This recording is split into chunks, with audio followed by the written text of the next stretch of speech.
mimetismo al extremo, donde te das cuenta que es un pulpo que prácticamente trata de parecerse a cualquier otra cosa que no sea pulpo, para tratar de disuadir a sus depredadores, ¿no? Entonces, vas a ver, bueno, no sé muy bien, ¿no? Pero el pulpo está aquí a la izquierda, tratando de parecerse, por ejemplo, a este pescado venenoso, o tratando de parecerse a esta serpiente. Bueno, aquí no se ve claramente.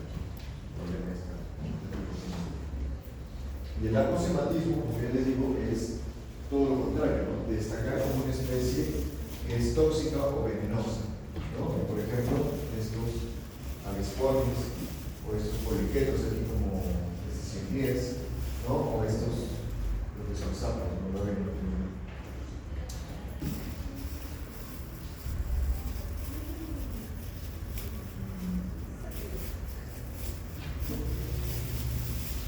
Sí, el sapo se encuentra aquí, ese es el sapo, ¿no? ¿Saben ustedes cuál es la especie más venenosa o más tóxica, ¿no? Más tóxica del planeta? El sapo de color. Es un sapo que vive en Costa Rica. El amarillito, el que tiene colores. Creo que es el amarillo, sí creo que es ese. Que 1 miligramo de veneno es capaz de matar a 10 personas. Algo así, es súper tóxico.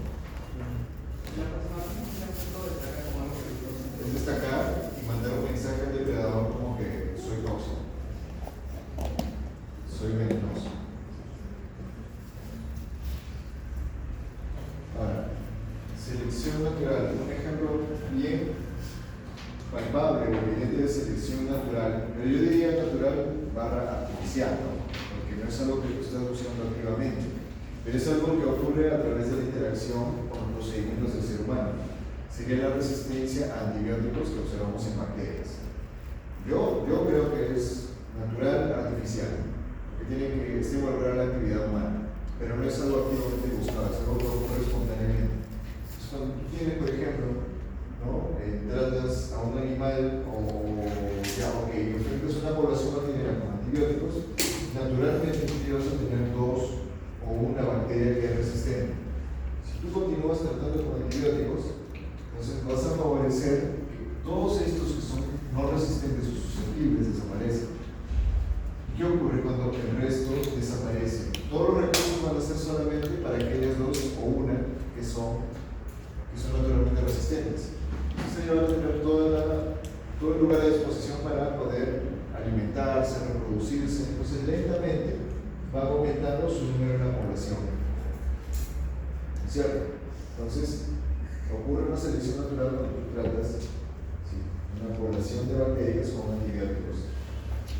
Y ese es el problema que observamos mayormente en hospitales, ¿no? O observamos inclusive en individuos en los que tú has tratado tanto con un antibiótico que el antibiótico ya no le hace efecto a la bacteria. Entonces tienes que cambiar de antibiótico. ¿Sí?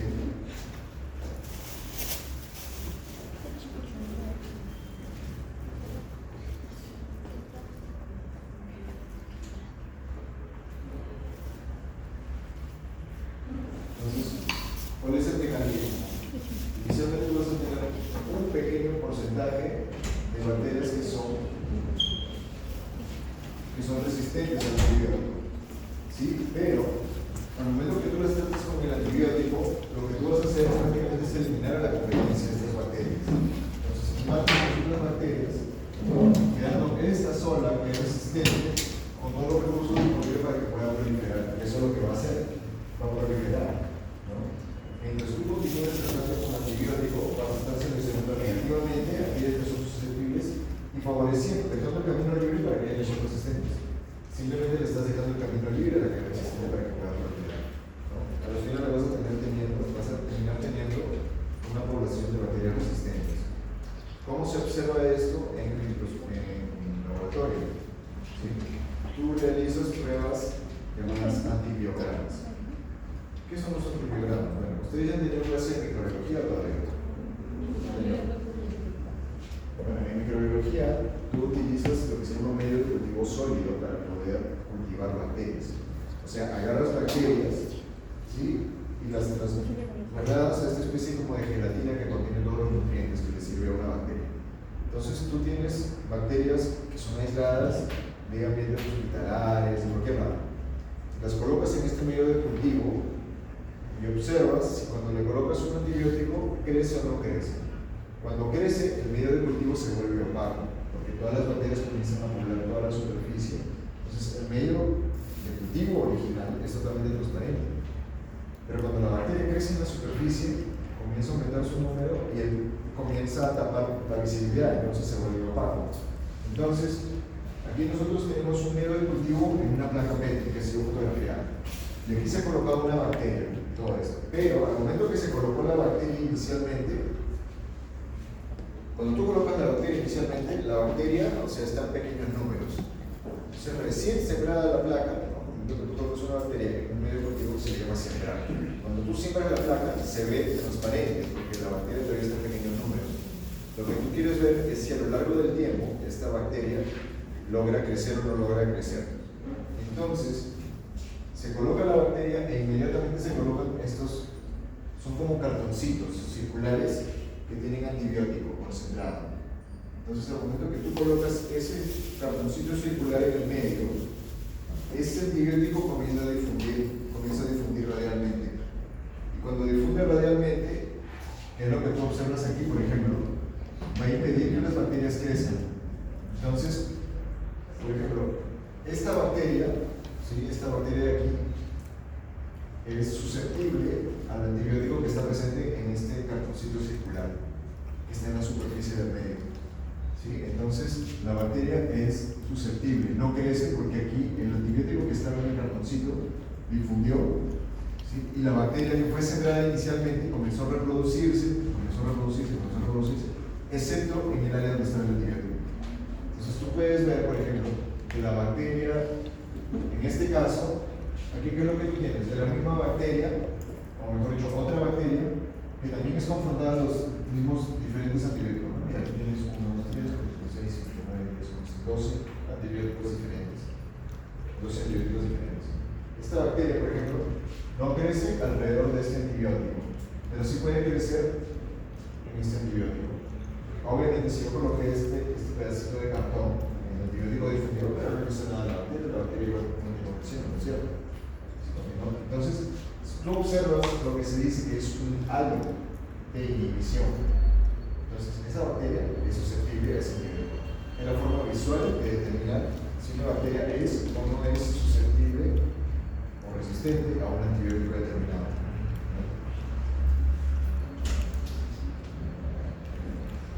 Entonces, aquí podemos ver que esta bacteria es susceptible. Y aquí es resistente a ciertos antibióticos. ¿Por qué? Porque crece hasta tocar el disco de cartón. A eso se le llama antibiograma. Y a partir de aquí, obviamente, ya, ok. ¿Cómo yo sé cuál antibiótico es cuál? Porque yo sé qué antibiótico he colocado en cada uno. Usualmente estos discos de cartoncito vienen con un código o vienen con una letra distintiva, ¿no?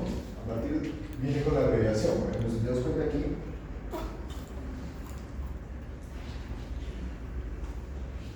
te dice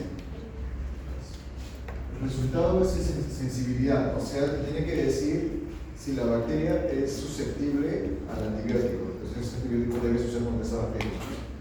Nombre de la bacteria, Pseudomonas aeruginosa. ¿Sí? Es una bacteria gram negativa. Es una bacteria que está difundida en todos los hospitales del mundo. Es la que mayormente causa infecciones en heridos en los hospitales. Entonces, tú tienes un disquito de cartón con este código SXT. ¿Qué quiere decir? Sulfametazona y trimetropina. ¿Qué dice? Resistente. Si es resistente, quiere decir que tú observaste que creció hasta el disco mismo. Lo tocó, o sea, no hay halo de inhibición, no hay transparencia. Ampicilina, AMP. El otro disquito que estaba al otro lado está escrito AMP. Y eso lo venden por las empresas, ¿no? Ya está hecho de esa manera. Resistente, mira, resistente a todo prácticamente.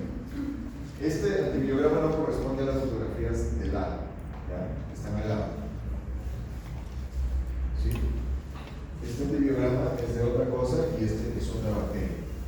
Aquí solamente para mostrarles que aquí es resistente y aquí es susceptible. ¿Sí?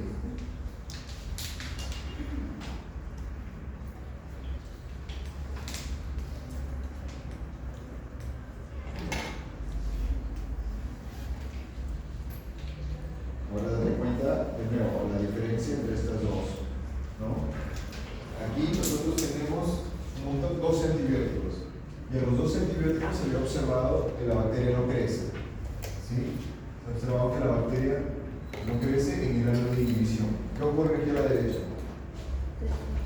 Esta es otra bacteria que es resistente. Porque mira, está creciendo bien cerquita. ¿Sí? O el grado de inhibición casi no existe, ¿no? Mira, súper resistente está. Tiene también mucho que ver con la dosis, pero que estas dosis supuestamente son altas.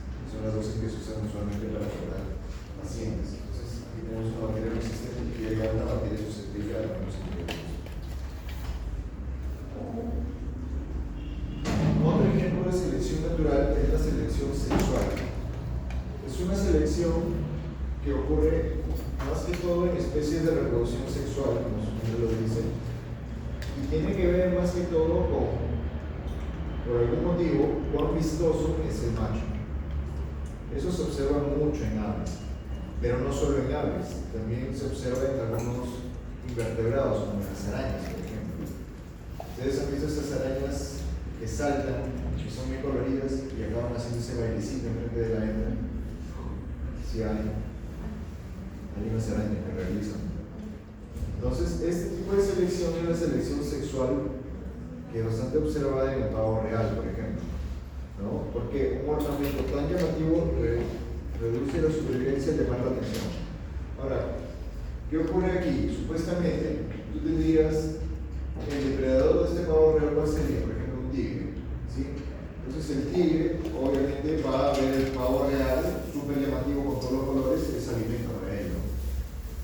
Pero no importa si se come a todos los que son llamativos. ¿Por qué? Porque también los que son llamativos al mismo tiempo se reproducen más que aquellos que no lo son. Entonces como que le sacan la vuelta a la selección. En realidad utilizamos la selección que es justamente la selección sexual, ¿no? ¿Cuál es el criterio que la hembra utiliza? Mientras más ojos tenga el plumaje, más llamativo será para la hembra. La hembra va a escoger aquel que tenga más ojos en su plumaje. ¿Sí? Y aquí podemos observar inclusive una relación, ¿no?, entre el número de ojos que hay en el plumaje y el número de parejas que ha tenido ese pavo.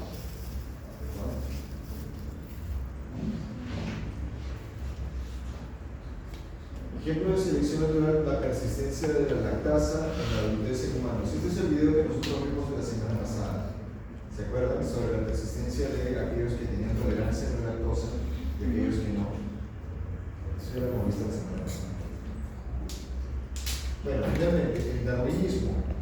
¿Cuáles son las fallas del darwinismo? El darwinismo no incorpora conocimientos de genética. ¿Por qué? Porque fue hecho en una época en la que no se conocían aún los genes. No lograba explicar el origen de la variación, eso solo se vino a conocer más tarde. ¿Sí?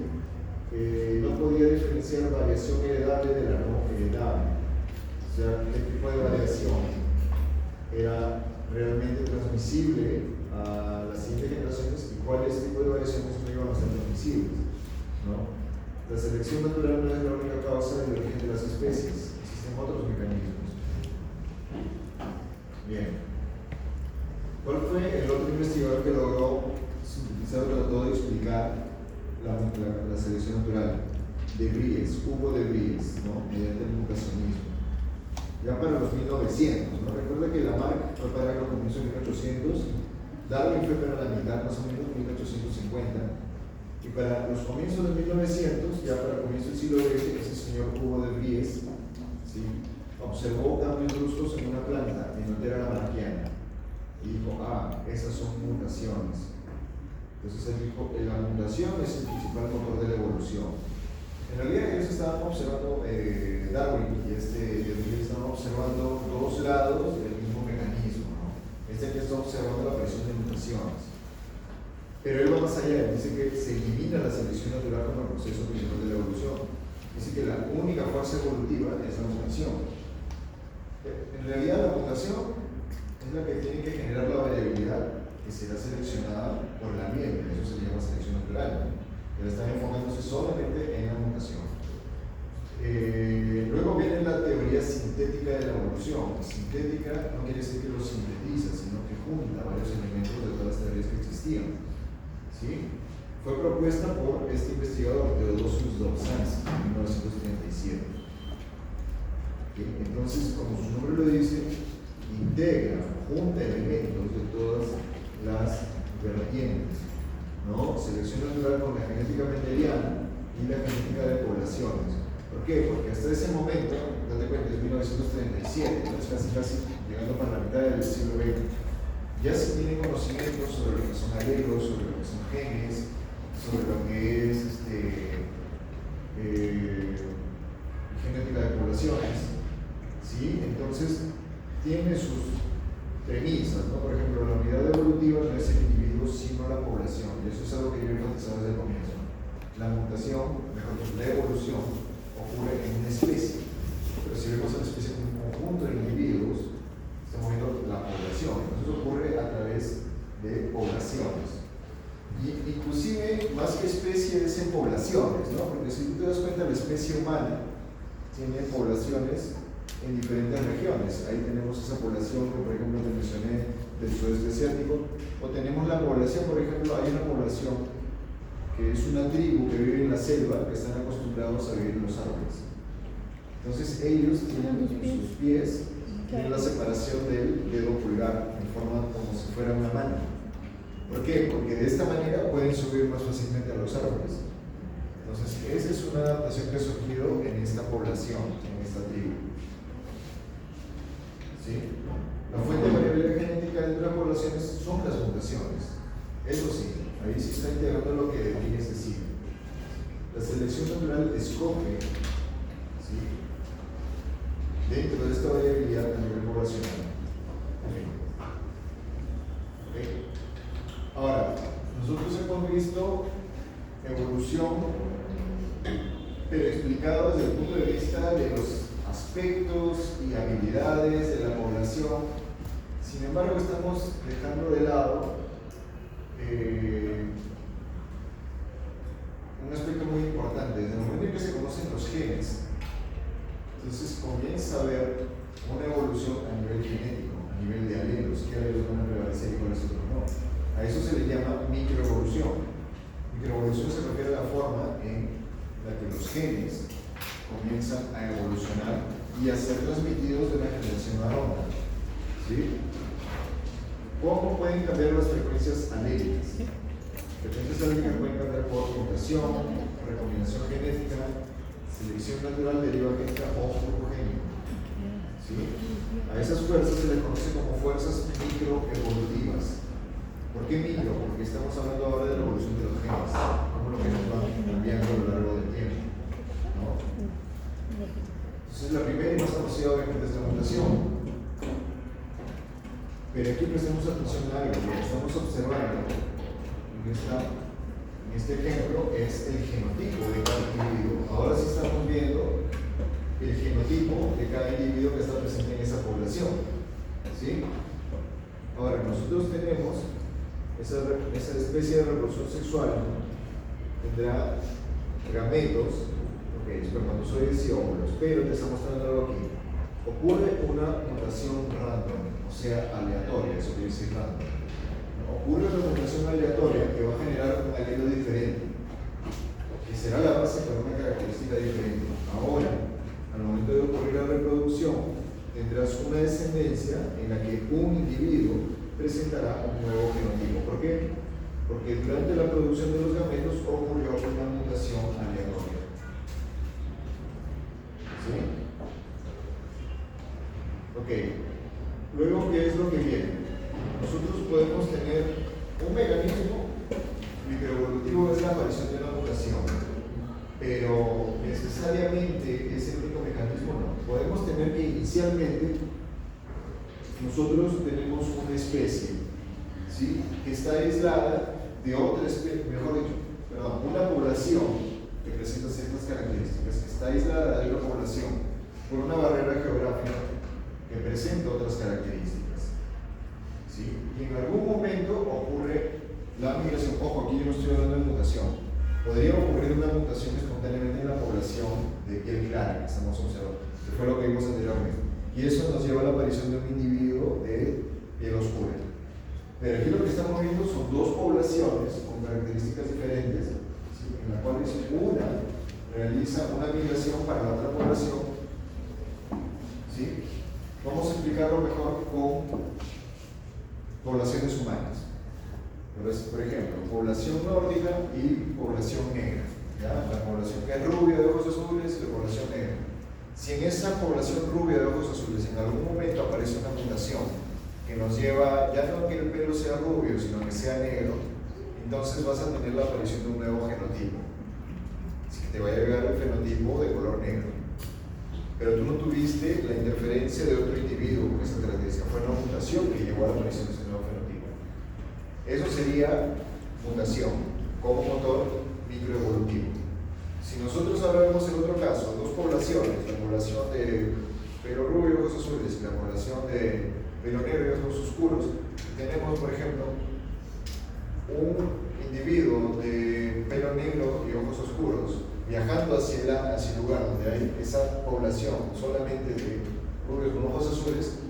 Al momento que él llegue y conozca a una nativa del lugar, se casen y tengan hijos, ahora vamos a tener una descendencia en la que ya tenemos la presencia de un nuevo genotipo, ¿no es cierto? Entonces, de una u otra forma, tú vas a tener la variación de los alelos, de las frecuencias alélicas. Ok, la migración nos lleva al concepto de flujo génico. Migración. ¿Y qué cosa será entonces deriva génica? Deriva génica se refiere a una población que es heterogénea, o sea, en la que tú observas diversos fenotipos, porque existen diversos fenotipos, ¿sí? El favorecimiento de uno o de otros hasta tener solamente una población uniforme. ¿Sí? La deriva génica, por ejemplo, es lo que explica parcialmente la evolución direccional. ¿Recuerdan la evolución direccional? Aquella en la que se favorecía un fenotipo extremo. ¿Sí? Eso es lo que explica. La deriva génica es la que explica esa evolución direccional. Ok, ¿qué evidencias existen sobre la evolución? La primera que viene a la mente es la evidencia paleontológica, o sea, la fósil, ¿no es cierto? Son los restos de organismos que han sido enterrados y han sobrevivido al paso del tiempo y han formado fósiles, ¿no?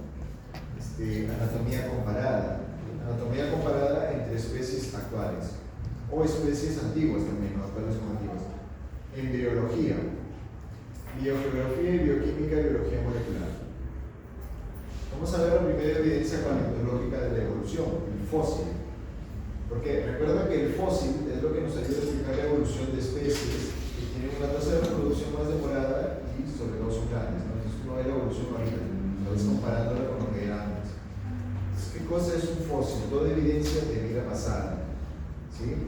Pueden ser de varios tipos. Podemos tener los fósiles petrificados, que son los famosos huesos de dinosaurios que se encuentran, restos preservados, ¿sí? Podemos tener, por ejemplo, mamut, ¿no es cierto?, en hielo o alquitrán, o los insectos. ¿Cuál es la diferencia entre los restos preservados y los fósiles? El resto preservado es el tejido propio del organismo. Por ejemplo, esos mamuts que han encontrado en Siberia, no sé si ustedes han llegado a ver fotografías del mamut congelado, es el mamut propio.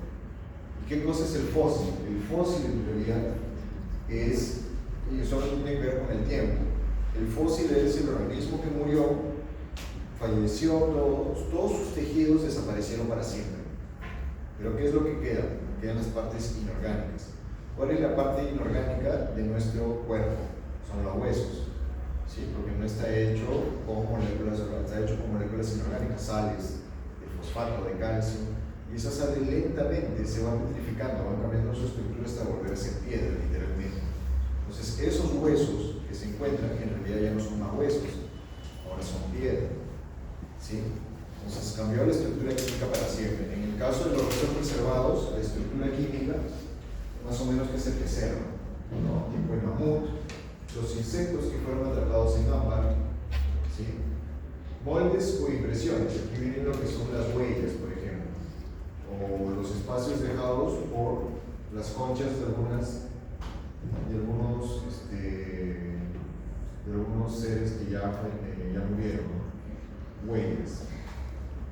Entonces, por ejemplo, tenemos aquí las huellas, restos preservados, como este mamut, este insecto, fósil, ¿sí? Y los moldes dejados por estos antiguos, que también sería un tipo de fósil, la verdad, ¿no? Los fósiles, por ejemplo, aquí podemos ver, me parece que esta de aquí es la ballena que se encontró al sur del Perú. ¿Sí? Este es bueno, no se ve bien, pero este es el esqueleto de la ballena que se encontró en el sur del Perú. Entonces, date cuenta cómo se han ido encontrando, ¿sí? Huesos pertenecientes a los ancestros de esa ballena. Esos son huesos, son fósiles que se han encontrado, ¿no? Y lentamente se puede observar los cambios graduales en el esqueleto de estos animales para dar origen a lo que finalmente son las ballenas. ¿Sí? Por ejemplo, aquí a la izquierda, ¿qué es lo que tenemos? Es famosísimo esto aquí, se encontró en Francia. Este es el fósil del, ¿cómo se llama esto? Este de aquí se llama el Archaeopteryx. Sí, Archaeopteryx se llama. Es el nombre del fósil, es el nombre de la especie, inclusive. Es una de las primeras aves. Es la primera ave que se encontró y fue encontrada en la época de los dinosaurios. Mejor dicho, proviene de la época de los dinosaurios. Se encuentra incluso las expresiones de aves. ¿No?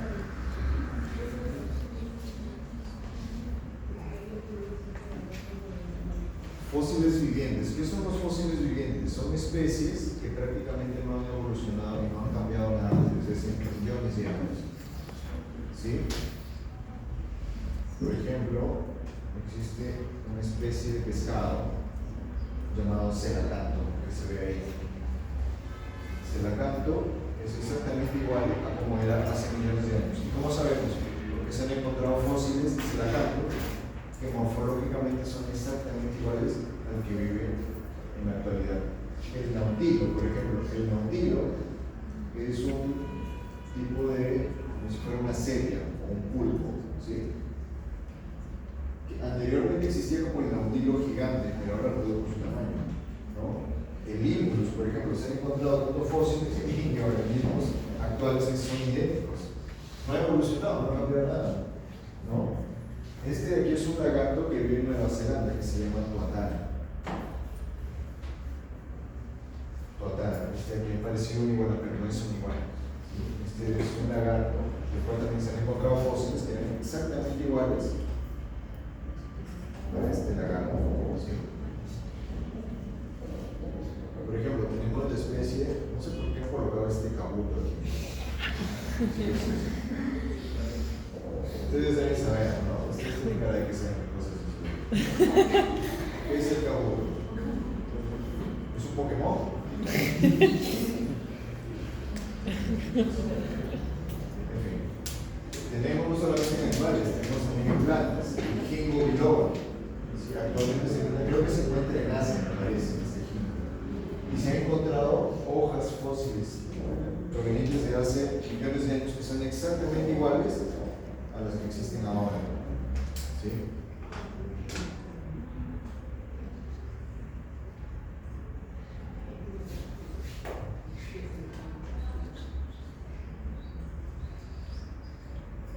Ok, ¿qué otro tipo de evidencias nosotros utilizamos para sustentar la evolución? Bueno, primero dijimos que la presencia de fósiles, el fósil de ballena, y existen los fósiles vivientes. ¿Qué otra evidencia? Evidencias anatómicas, por ejemplo, la presencia de órganos homólogos. ¿Sí? Diferente función, pero mismo origen evolutivo. ¿Por qué? Porque tienen un ancestro en común. Aquí sí tenemos que entender qué cosa es un ancestro en común. El ancestro en común se refiere al organismo que existía, ¿sí? Y a partir del cual, a la especie que existía anteriormente, y a partir del cual surgieron dos especies. Por ejemplo, el ancestro evolutivo del ser humano y del chimpancé. Quiere decir que era un organismo bípedo, humanoide, ¿no? Homínido, mejor dicho, que tenía características tanto del chimpancé como del humano, ¿sí? Y fue el que en algún momento, en alguna parte de su población, se fue divergiendo hasta pasar por la edad de piedra, la creación de asentamientos, se fue transformando paulatinamente en el ser humano. Y el otro, la otra población de esa especie, que era ancestral común, se fue y decidió andar por los árboles, se fue para África, estuvo ahí, ¿ok? Entonces, el ancestral común es la especie a partir de la cual se originaron dos especies diferentes, el chimpancé y el ser humano. Y así con cada una de las especies que nosotros observamos, ¿no? Ya, ok. Ahora, aquí lo que te está hablando son los órganos homólogos. Entonces, aquí te dice el miembro anterior de los tetrápodos. Ok, si nosotros regresamos más en la historia evolutiva, vamos a ver que de todos los organismos que poblaron la Tierra, habían aquellos que andaban en cuatro patas. ¿Sí? Y a partir de aquel que andaba en cuatro patas, surgieron todas las clases de animales que conocemos. Los reptiles, las aves, los mamíferos, ¿sí? Ya no he puesto aquí las salamandras. Pero bueno, nosotros tenemos entonces ese ancestral común a todas estas tres clases, ¿no? Reptiles, aves y mamíferos, fueron evolucionando y los órganos que tenían fueron también transformándose y adaptándose de acuerdo a la necesidad de ese ambiente. Entonces, nosotros podemos hacer una comparación actual, ¿sí? De las extremidades anteriores de cada una de estas clases, ¿no? Por ejemplo, en el cocodrilo vamos a tener necesariamente la presencia del útero, del cúbito, del radio y de los en la cara, ¿no? ¿Cómo se llama esta huevo de la mano? Falanges. No, pero hay los carpos y falanges. Y puedes observar prácticamente la presencia de cada uno de estos, ¿sí? En cada una de las clases, ¿no es cierto? Tenemos el número, el cúbito, el radio, los carpos y las falanges en el caso del ave. En el caso de la ballena, lo que observamos como aletas son prácticamente las falanges, ¿no? Los carpos, y eso será la parte que no se ve que está dentro del cuerpo. En el caso del caballo, por ejemplo, el número, el cúbito debe ser este aquí, el carpo, el radio debe ser vestigial, ¿no? Y mira, tienen una falange, que es la falange del medio, la que evolucionó para convertirse en la pata prácticamente, y el caso que vemos es la uña, ¿no? Bueno, en el caso del ser humano veremos eso, ¿no? Entonces, ¿cómo nosotros logramos entender que hubo evolución? Nosotros tenemos un ancestral común con los reptiles, con las aves, ¿sí? Evidencias anatómicas, órganos análogos. En este caso, nosotros nos referimos a especies que son prácticamente pertenecen a filos diferentes. Por ejemplo, artrópodos y vertebrados, ¿no? Entonces, misma función pero diferente origen evolutivo. Entonces, en este caso, por ejemplo, el ala de un murciélago y el ala de un ave son órganos análogos, ¿no? Porque surgieron a partir de la convergencia adaptativa. Más órganos análogos aquí, ¿no? Las patas de un grillo comparadas con las patas de un huevo. En fin. ¿Qué evidencias anatómicas nosotros también tenemos? Órganos vestigiales, como podemos ver aquí en las personas, ¿no? El coxis, por ejemplo, el coxis, ¿sí? Es lo que sería el vestigio de lo que antiguamente era una cola en los primates, ¿sí? Ahora, yo no sé si colocar aquí la tetilla de un hombre significa algo, porque en realidad eso de la tetilla proviene de un proceso embrionario, ¿no? Nosotros, en nuestro desarrollo, todos nosotros tenemos características de organismos hembra en las primeras semanas de la embriogénesis. Solamente después es que aquellos que son machos comienzan a expresar las características de macho. Pero Hasta ese momento ya aparecieron las tetillas en los machos y dejan de desarrollarse, ¿no? Porque comienzan a expresarse los genes que derivan al sexo masculino. Eso tiene más que ver con embriología. Ok, entonces observen estas fotografías. La cola, ¿no es cierto? El coxis, pequeñas vértebras fusionadas, sí, pero en algunos casos hay mutaciones en los cuales no desapareció completamente con cola. Pueden observar ahí. Okay.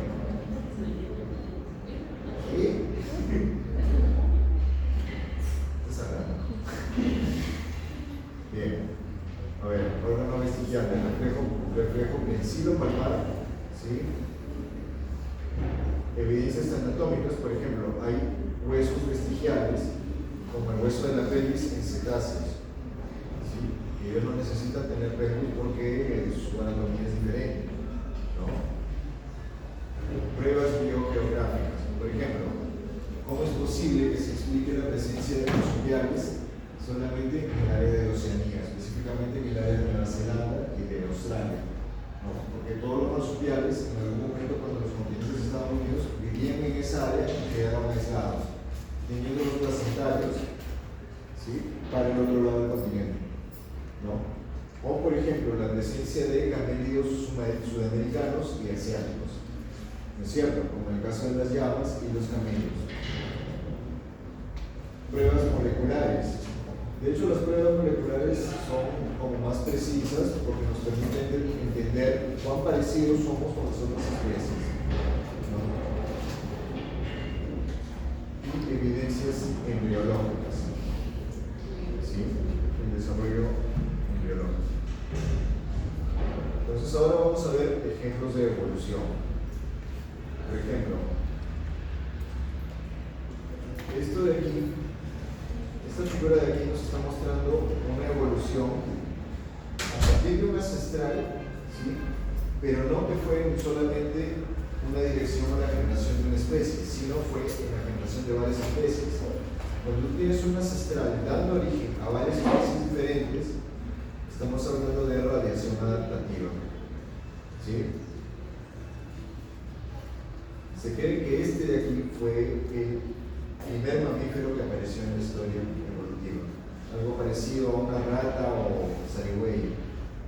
Algo parecido, ¿no? A partir de ahí tenemos la aparición de todo lo que es elefante, ballenas, seres humanos, monos. Ese debió ser ancestral como el primer de los mamíferos, ¿sí?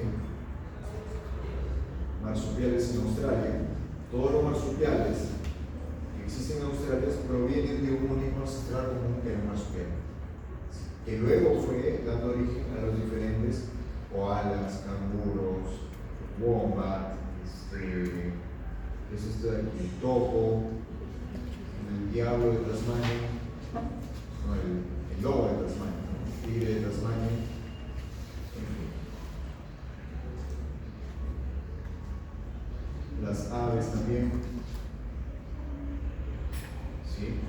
La evolución de los reptiles. Ahora, ustedes sabían que las aves, tal vez como que las conocemos, son descendientes directos de los dinosaurios, ¿no? Son descendientes directos. Inclusive yo recuerdo que hubo una vez un grupo que investigó, que le puso una cola artificial a las gallinas para tratar de ver o de adivinar cómo los dinosaurios caminarían por la presencia de la cola. Sí, hubo un grupo que hizo eso. ¿Sabes? Son dinosaurios actuales, ¿no?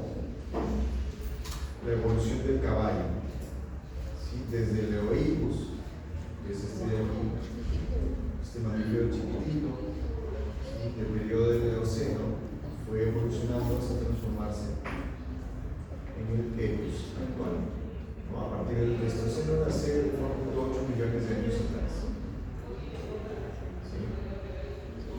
Los cetáceos, como yo le dije, los cetáceos provienen de este ancestral, ¿sí?, ancestral arqueodáctilo. Este ancestral dio origen, por ejemplo, al hipopótamo, pero al mismo tiempo, una parte de ese ancestral fue evolucionando para la derecha, como ves ahí, para animales que se volvieron nadadores y dieron origen a los cetáceos. Entonces, el cetáceo está más emparentado con el hipopótamo que con nosotros.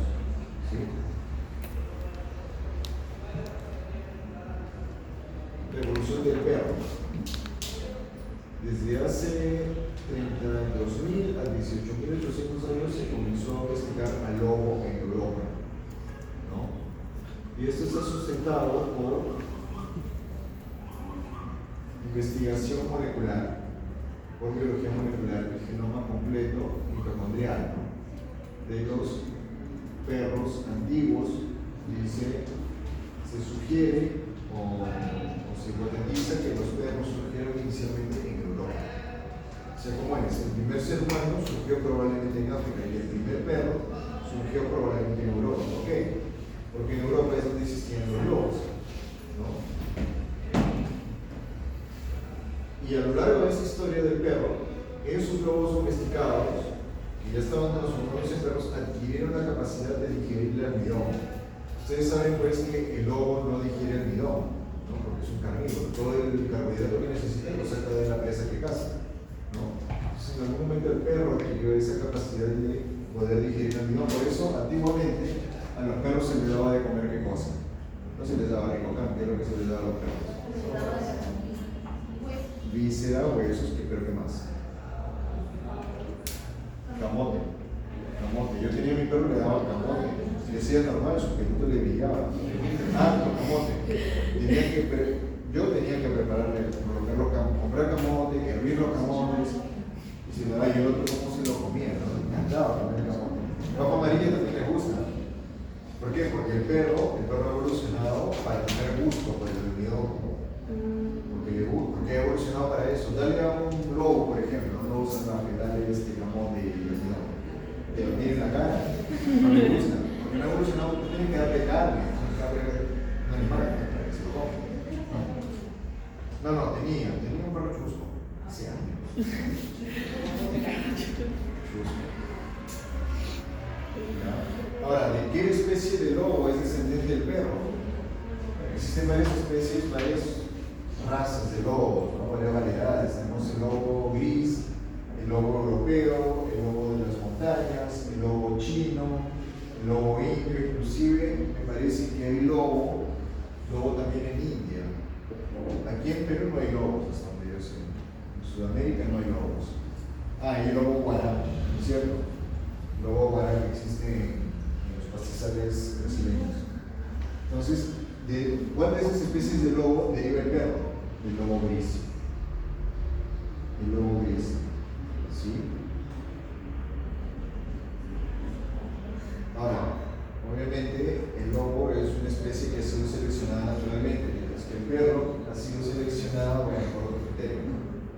Pero en muchos casos, esta selección artificial no ha sido muy beneficiosa, no solamente, como les había comentado, para la parte inmunológica, ¿no?, que muchas razas son susceptibles de enfermedades, sino también anatómicamente, ¿no? Por ejemplo, estos perros, ¿qué es esto de aquí? ¿Cómo se llama esta raza? ¿Es un pug o un bulldog francés? Un pug. ¿No es lo mismo que el bulldog francés? No, diferente. ¿Son diferentes? Sí. ¿Cuál es la diferencia? El bulldog francés es más grueso. ¿Ellos también tienen los ojos más separados?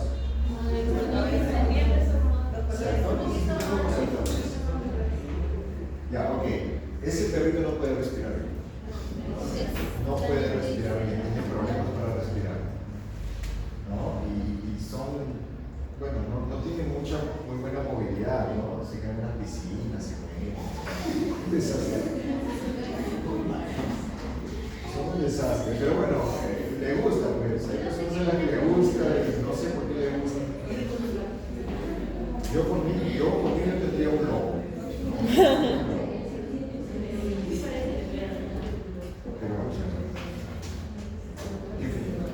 Evolución de los primates. ¿Cómo ocurrió la evolución de los primates? Es interesante porque nosotros tenemos que saber qué cosa es cercano a nosotros. Por ejemplo, nosotros entendemos que, todos estos son los ancestrales comunes.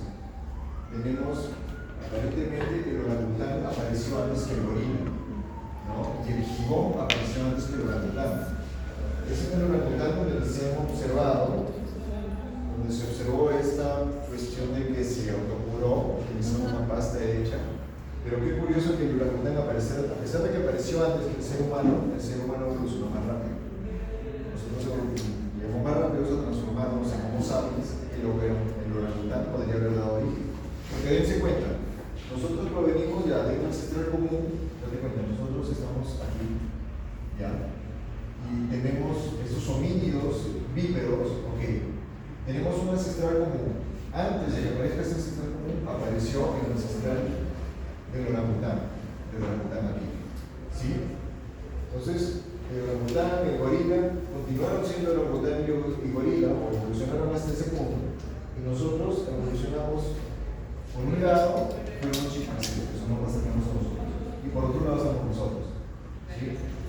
Entonces, estos de aquí acaban de entrar en la edad de piedra, el orangután creo que está en la edad de piedra, y los bonobos y los chimpancés también han entrado en la edad de piedra. Imagínense qué especie va a evolucionar a partir de estos que acaban de entrar en la edad de piedra. Sería como el planeta de los simios, o sea, se imaginen a un descendiente actual, a un descendiente futuro, vamos a decirlo, del gorila y del chimpancé que acaban de entrar en la edad de piedra. ¿Qué es lo que viene después de la edad de piedra? La edad del bronce, ¿no es cierto? Del bronce, del hierro, ya, de todos esos. Es cuestión de tiempo nomás hasta ver qué es lo que daría un chimpancé. Entonces un chimpancé daría lugar a una especie similar al ser humano como de aquí a 1 o 2 millones de años, pero nosotros ya estaremos ya en otro planeta prácticamente, ¿no? Nosotros ya habremos dominado todo lo que son las fuerzas antigravitatorias, los agujeros negros, los agujeros de gusano. Chicos, eso tienen que saber, ¿no? Porque viajar en el tiempo solamente con el futuro, no puede pasar.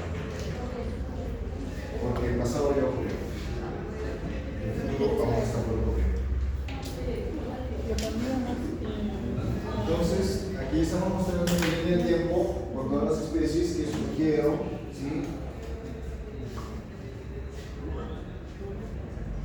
En la época en que yo estudié, el Australopithecus era la especie de homínido más antigua que se había descubierto, ¿no? Luego se han descubierto estas de aquí. Ya sé, dice 4 millones de años atrás, los Australopithecus. Luego los Australopithecus afarensis, africanos. Nosotros somos el género Homo sapiens, pero hubieron otras especies que compitieron con nosotros. ¿Sí? Homo neanderthalensis es uno de los más conocidos, el nombre de Neandertal. Entonces, Homo neanderthalensis y Homo sapiens eran dos especies diferentes que no se podían ver en el futuro. Porque, ¿qué ocurre cuando un león se encuentra con una hiena o con un leopardo? Lo mata, pues. ¿Por qué? Porque va a competir por los recursos. Es lo mismo que hacía el Homo sapiens con el Homo neanderthalensis. Se veían y se mataban, solamente que el Homo sapiens era más inteligente. Aparte, el Homo neanderthalensis parece que tuvo se extinguió, el hombre de Neandertal se extinguió. Obviamente el humano se enfrentó, el Homo sapiens se enfrentó al Homo neanderthalensis y lo diezmó bastante, pero hubo otro evento que aparentemente también influyó y se cree que es la presencia de un virus. Entonces, en tejidos de Neandertal, no sé si en Rusia, encontrados en una cueva en Rusia, se encontraron en 2022 una familia o miembros de un clan, 9 miembros de un clan de neandertales. Entonces se les extrajo el ADN, se comenzó a analizar y se descubrió que había ADN de adenovirus. Entonces se hipotetiza, no se sabe si está relacionado, pero se hipotetiza que podría haber habido una infección viral que acabó diezmando esta población de neandertales, dejando el terreno libre para los Homo sapiens. Ahora, sí hubo algunos traidores dentro del Homo sapiens, porque se cruzaron con los neandertales. Y a partir de ahí, nosotros tenemos genes de Homo neanderthalensis. Por ejemplo, se cree que la resistencia a algunas infecciones, la susceptibilidad a algunas infecciones como el resfriado o la gripe proviene de la susceptibilidad dejada a nosotros por los Homo neanderthalensis. Y hay otras características también que eran propias de los hombres de Neandertal, nosotros Bueno, algunos tenemos, ¿no? De hecho, el hombre que secuenció el genoma del hombre de Neandertal, el investigador que secuenció el genoma del hombre de Neandertal fue ganador del premio Nobel el año pasado. ¿Sí? Bien, entonces ahora toca la parte de las homologías y árboles filogenéticos. Esta parte de aquí es la parte que supuestamente tendríamos que hacer en un computador, pero como solamente un alumno tiene computador, no es muy práctico, ¿no? La idea hubiera sido que vayamos al salón de cómputo. Entonces ahora solamente mostraré cómo se realiza un árbol filogenético. Entonces, ¿qué cosa es un árbol filogenético? Un árbol filogenético es una representación gráfica de cuán emparentadas están las especies en estudio, porque tú siempre vas a estar estudiando, por ejemplo, cuán cercano es el lobo al perro, pero también te interesa saber cuán cercano es el lobo al zorro, por ejemplo, o el perro al zorro, ¿sí? Si es cercano, de repente pueden infectarse con la misma enfermedad, entonces va a causar un problema, ¿no? Por ejemplo, la vez pasada vi la noticia de una chica que tenía su loro y dejó que interactuara con las palomas. ¿Qué creen ustedes que ocurre si un loro interactúa con palomas?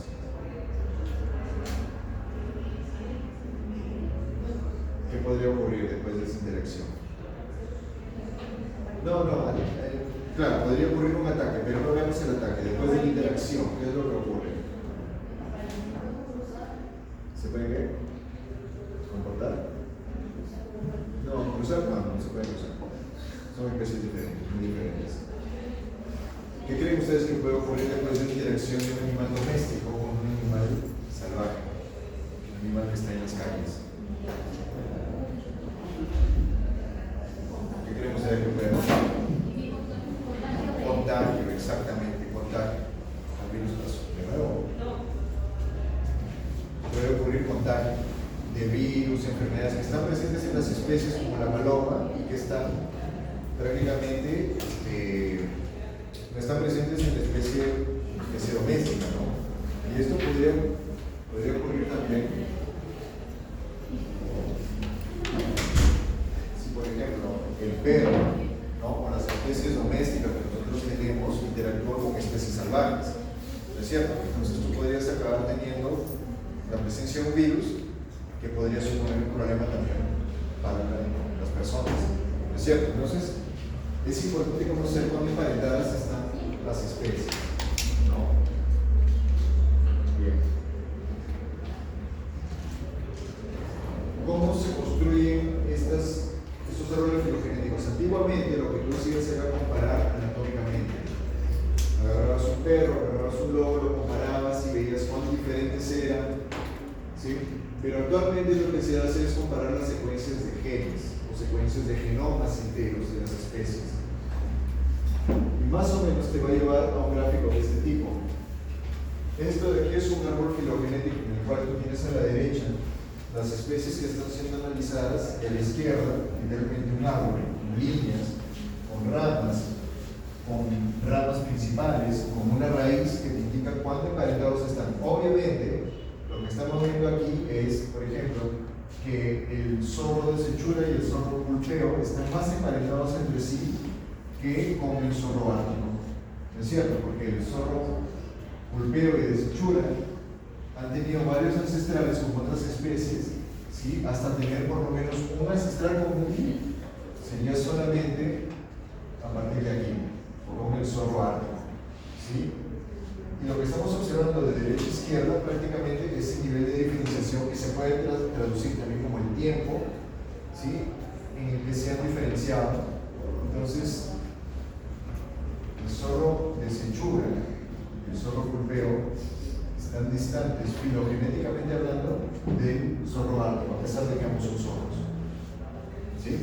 Entonces, eso nos permite saber también la historia evolutiva, qué fue lo que ocurrió que llevó a que un integrante del ancestral del zorro se viniera a Sudamérica y el otro se fuera para el Ártico y así, ¿no? O de dónde, por ejemplo, proviene el lobo guará. El lobo guará, creo que es, ¿cómo le llaman a este de aquí? Este es, no sé cuál es el nombre en inglés. El Manic Wolf. El lobo guará, este de aquí,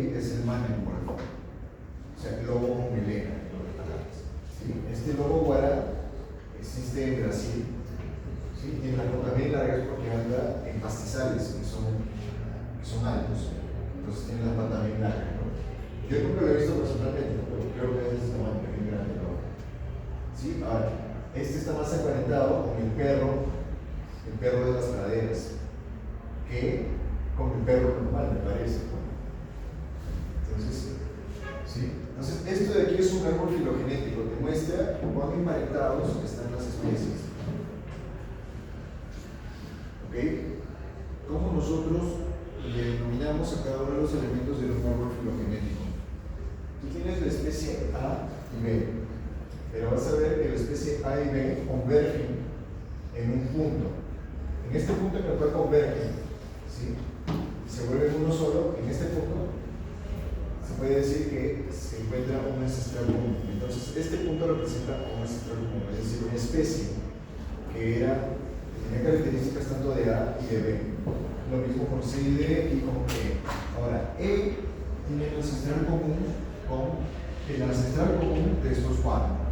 ¿Sí? Es el ancestro común más reciente de E con los cuatro. ¿Sí? Y la especie ancestral común, o los anteriores al ancestral común de todos estos, sería la raíz, como su nombre lo dice, ¿no?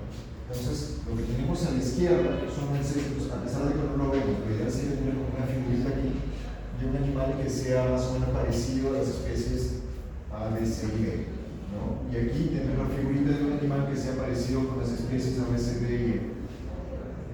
¿Ok? Entonces, a la derecha sí que se muestran las especies actuales y a la izquierda se supone que están las especies antiguas.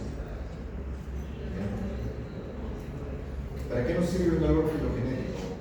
Mostrar la historia evolutiva del grupo taxonómico, ¿no? Reflejar el proceso de evolución, ¿sí? Y poder determinar cuáles especies eran las ancestrales y cuáles son las especies descendientes. ¿Sí? Antiguamente, como yo les digo, se utilizaban las estructuras o caracteres homólogos, pero eso suponía también un problema, porque tú tenías que saber qué cosa es una estructura homóloga y qué cosa es una estructura análoga. Por ejemplo, si actualmente yo comparara o tratara de determinar la filogenia de una orca y observara sus características o sus órganos, yo no supiera que son análogos, no homólogos, ¿sí? De las aletas del tiburón, yo clasificaría a la orca como pariente del tiburón, lo cual no es correcto, ¿no es cierto? Porque la orca es un mamífero y el tiburón obviamente no lo es, ¿no? Entonces, lo que se tiene que hacer es siempre comparar estructuras homólogas para poder elaborar un árbol filogenético, ¿no? Como este ejemplo de órganos homólogos, las extremidades de vertebrados, ¿no? Bien.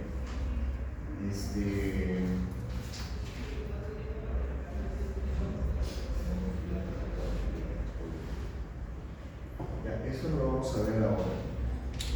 Lo que sí vamos a ver bien rápido son las filogenias basadas en secuencias de ADN. Cuando tú comparas, que es el objetivo de la clase, ¿no? De biología molecular y celular, es tener secuencias de ADN. Secuencias de ADN de un perro y de un lobo, o de repente de un perro y de un zorro. Entonces, ¿cómo nosotros entendemos estas secuencias de ADN y cómo las comparamos? Observemos este gráfico. El texto obviamente ustedes lo ven. Entonces digamos que existe una secuencia de un gen. Vamos a ver qué es el gen de la histona. Ustedes saben que la histona es una proteína que se encuentra dentro del núcleo y sirve para enrollar el ADN alrededor de esto, ¿no? Para que se pueda realizar. Okay. Entonces tenemos, así como tenemos organismos ancestrales, también tenemos genes ancestrales que están presentes en estos organismos ancestrales. Entonces, el gen, por ejemplo, que existía en el Homo australopithecus, va a tener genes que eran ancestrales de nuestros genes, porque es un ancestro nuestro, ¿no es cierto? Entonces, digamos que tenemos un gen ancestral de la histona H1 en este momento. Entonces, ocurre un evento de duplicación génica. Recuerden ustedes que nosotros vimos de las aberraciones cromosómicas, las duplicaciones. Entonces ahí podría ocurrir un evento de duplicación. Se duplica el gen. Ok, el resultado es que acabamos teniendo ahora dos versiones. La versión H1.1 y la versión H1.2. Y cada una de estas versiones ahora ocurre ¿qué cosa? Primero es un evento en el que se duplicó el gen pero en un organismo. Y luego ocurre un evento en que en la historia evolutiva este organismo acaba sufriendo un evento de especiación. Entonces va para un lado y se transforma en chimpancé. Y el ancestral común va para otro lado, otra población, va y se transforma en humano. Entonces ahora tenemos un evento que se forman dos especies diferentes. La especie humano y la especie chimpancé, cada uno llevando su propia versión del H.1, del 1.1 y del 1.2.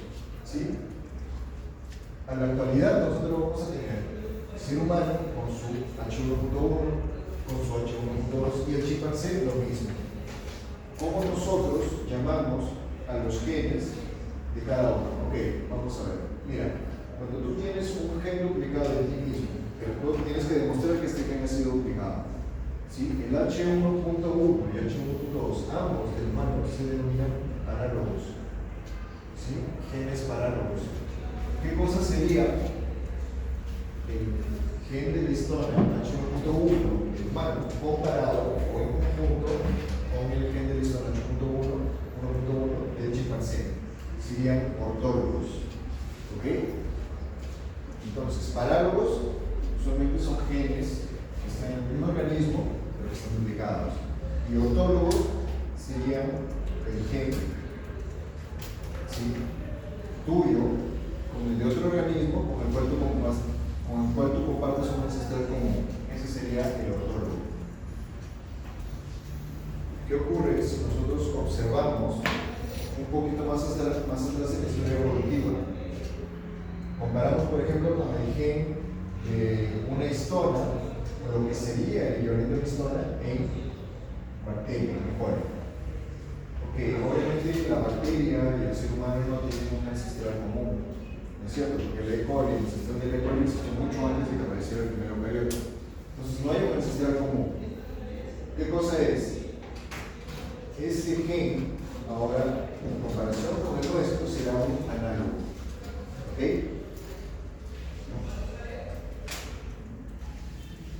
Ok, y aquí en esta parte te habla de qué secuencias usar para construir árboles filogenéticos. No entro mucho en detalle. Se alinean las secuencias, ¿no? Se tienen que utilizar secuencias homólogas. Y aquí te da los pasos que tienes que realizar para poder construir un alineamiento de secuencias. Esto lo pueden hacer ustedes en casa, ¿ya? No se puede usar más texto. Filogenia basada en genes nucleares. Entonces, se busca en el NCBI un gen que sea nuclear, se busca el CDS, que es esta secuencia que está en marrón aquí. Se realiza un procedimiento llamado BLAST, que va a retornar cuáles son las especies que tienen genes similares. Las alineas y finalmente lo que vas a encontrar, bueno, al final de todo este proceso ustedes lo pueden hacer en su casa, ¿no? Pueden bajar estos software y van a construir un árbol. Lo que van a obtener es esto de aquí. La secuencia de un gen, que es la rhodopsina, que está presente en diferentes especies, por ejemplo en el bisón, en el toro, en las especies de toro, ¿no? Por ejemplo el cebú, no sé qué es, de otras especies. Vas a ver cuán emparentadas están. Y eso te va a dar una idea de cuán emparentadas también están las especies. ¿Ok? Entonces, chicos, ¿tienen alguna duda hasta aquí? ¿Alguna consulta? Creo que una especie en específico, o sea, de que vamos a hacer el árbol, ¿de qué especie vamos a hacer? Del mutador, cuando vamos a hacer el árbol, con especies. No, sí, el mismo ejemplo. Sí, este mismo ejemplo. Pueden hacerlo. Es que como no, teóricamente el curso es teórico práctico, pero para la parte práctica requeriríamos tener por lo menos pues, un computador por cada mes, vamos a decir así. Pero no es práctico. Pues. Esto de aquí tampoco a mí me llena mucho ni a ustedes decirle ya, ahora tienen que apretar el botón aquí, esperar que ocurra esto. No tiene sentido. ¿No? Deberíamos hacer un laboratorio conjunto, ahí sí le puedo decir. O deberíamos hacer la sesión virtual, ahí ustedes lo hacen con su computador porque yo sé que a todos les va a salir. Y ahí podemos discutir mejor, ahí pueden ver. Pero esto de aquí, lo máximo que puedo hacer es mostrarles que se hace, ¿no? Pero si ustedes deciden hacerlo, lo hacen siguiendo el ejemplo de aquí, porque aquí les indica claramente qué es lo que tienen que seguir, qué gen debe buscar, qué código debes ingresar, está ahí, ¿no? Entonces sería eso.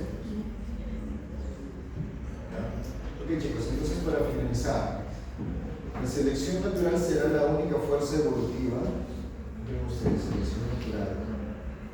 Selección natural. Por ejemplo, en el nuevo real, ¿qué tipo de selecciones? Sexuales. No te puedo decir que es una variante, ¿no? Selección natural. Ahora, la selección, nos estamos olvidando de algo. Todas las especies que benefician al ser humano han pasado por selección natural. No, esas han pasado por qué selección artificial. El caballo, por ejemplo, la vaca, el perro, todos son resultados de selección artificial, son de selección natural, que son especies que existen actualmente. Por ejemplo, la manzana que nosotros consumimos, selección artificial. Si volvemos en el tiempo hace miles de años, la manzana que existía no era de ese tamaño, era un frutito ridículo, como chiquitito. El plátano de cera que nosotros conocemos, antiguamente, lo que nosotros tenemos, era un frutito así chiquitito. Y tenía mucho menos pulpa y las semillas mucho más grandes de lo que tiene ahora.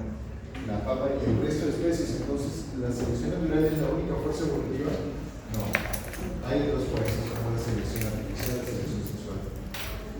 ¿La selección natural se tratará entonces de la supervivencia de más apto o de qué?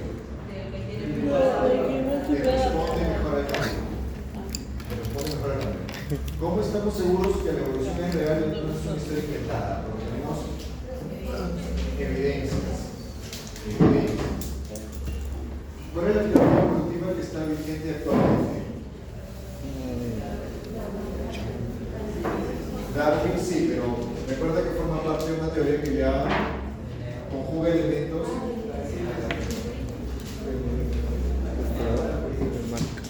Boltzmann, era sintética o neodarwinismo. ¿Sí? La teoría sintética de evolución, parece que está por aquí, solo como regresar y ver.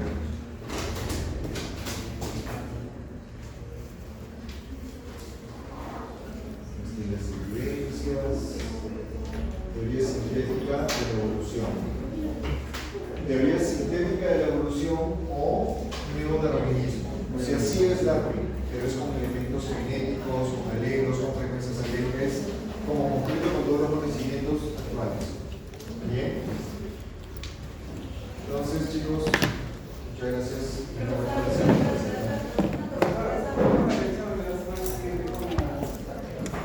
Ya venía, sí, le pregunté al coordinador, me dijo que va a entrar todo lo del módulo 1. No módulo 2. Esto no. Solo uno, ¿no? No. Es que la ficha de video de